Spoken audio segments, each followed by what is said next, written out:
خان صاحب سے ملاقات ہوئی، کافی 2 گھنٹے جاری رہی۔ اس دوران توشاخانہ 2 میں ٹرائل جو ہو رہے تھے اس میں بھی میں نے بطور وکیل پارٹیسپیٹ کیا۔ تو جب میں خان کے پاس پہنچا تو عین اسی وقت میری غیبت ان کے سامنے ہو رہی تھی کہ میں پہنچ گیا، اور یہ غیبت کا لامتناہی سلسلہ ہے۔ اور اس دفعہ وہ بتایا جا رہا تھا خان کو کہ یہ جو ہمارے ساتھی ٹوٹے ہیں نا، جو بک گئے، ان کا علم ہمیں کم و بیش 1 مہینہ قبل سے تھا، لیکن یہ باتیں شاید مصلحت کے تحت مخفی رکھی گئی، یا شاید اس امید پہ کہ خبریں غلط ہوں گی اور کوئی member of the national assembly میں لائن نہ ہو جائے، بدنام نہ ہو جائے۔ لیکن ہوا وہی جن کا ہمیں پتہ تھا، لیکن خان صاحب کو بھی ان چیزوں کا علم نہیں تھا، لا علم تھے۔ اور میں نے کل ایک چینل کو انٹرویو دیتے ہوئے کچھ باتیں کی تھی جس پر شاید آج جنگ اخبار میں کوئی خبر بھی آئی ہے، تو ان کو جواز بنا کے کہا گیا تھا، خان صاحب کو بتایا جا رہا تھا۔ تو میں نے خان صاحب کو کہا، میں نے کہا میں تو تھک گیا ہوں، یہ بجائے اس کے کہ کوئی میاں صاحب کے کبوتر کا ذکر کریں، میرا ہی انہوں نے جو ہے مسلسل ساری توقع کا میری طرف ہوتا ہے۔ تو پھر آج خان صاحب سے تفصیلی بات ہوئی، سلمان اکرم راجہ صاحب، بیرسٹر غور صاحب اور یہ دیگر تمام ساتھی موجود تھے۔ تو میں نے خان صاحب کو 2 الفاظ میں کہا کہ احتجاج میں مجھ سے کوئی کام نہیں لیا جا رہا ہے، اور احتجاج کا جو یہ انداز ہے وہ مطلب ہے کہ کوئی میں مطمئن نہیں ہوں، کیونکہ یہ اصل معنوں میں صحیح احتجاج اس طرح نہیں ہوتے ہیں۔ اب احتجاج ہم اس نیچ پہ، اس مقام پہ پہنچے ہیں جہاں ایک ہی احتجاج ہونا چاہیے، آپ کشتیاں جلا کے جائیں، 2 ٹوک انداز میں آپ کا موقف ہو کہ اب احتجاج ہوگا، ڈی چوک پہ ہوگا، دھرنا ہوگا، چاہے وہ 10 دن چلے یا 100 دن چلے، لیکن یہ آپ نے نیت بنانی ہے کہ اب ہم نے ڈی چوک پہ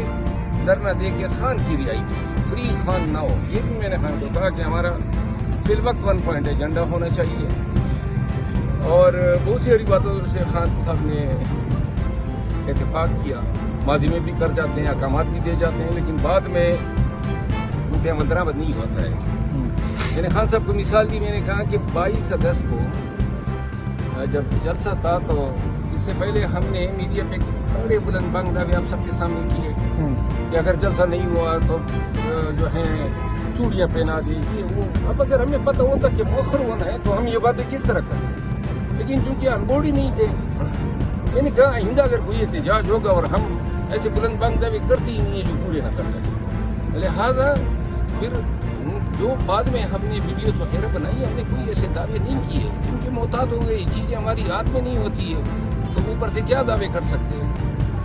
خان نے آج اتفاق کیا کہ احتجاج کی، اور دوسرا میں نے علی امین خان کے حوالے سے بتایا، میں نے مثال بیٹی ہوئی تھی، میں نے کہا کہ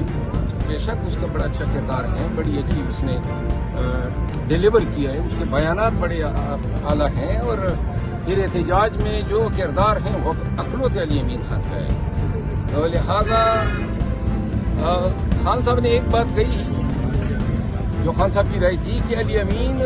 اگر ڈی چوک پہ جو گرفتاری سے بچنے کے لیے انہوں نے جو کوششیں کی، شاید گرفتار ہونے کی صورت میں یہ بات انتظامیہ کے گلے پڑ گئی۔ تو علی امین خان کا میں نے یہ کہا کہ یہ چیف منسٹر ہیں، ایک صوبے کو ریپرزینٹ کر رہے ہیں، کل گورنر راج لگائیں گے تو جواز یہ بنائیں گے کہ روزانہ وسائل کا استعمال کر کے ادھر چڑھ لوٹتے تھے۔ میں نے کہا اس کو ہم بیک اپ میں رکھ سکتے ہیں، ہمیشہ انہوں نے سپورٹ کیا ہے، لیکن میں اس کا قائل نہیں ہوں کہ علی امین خان جو ہیں ہم اس کو کنفرنٹیشن میں لے جائیں۔ تو اب اس حوالے سے فیصلے ہوئے ہیں، شاید سلمان اکرم راجہ صاحب اور وہ آج اناؤنس کریں گے، لیکن یہ اتفاق ہوا ہے کہ احتجاج کمیٹی کو احتجاج حوالے ہوگا، جس میں خان صاحب نے میاں اسلم صاحب کا نام بتایا کہ ان کو بھی رکھیں، علی امین خان کو بھی رکھیں، سلمان اکرم راجہ صاحب بھی ہوں گے، غور صاحب بھی ہوں گے، میں بھی ہوں گا، اور ایک دو، لیکن یہ ہماری کوشش ہوگی کہ انتہائی چھوٹی کمیٹی ہو،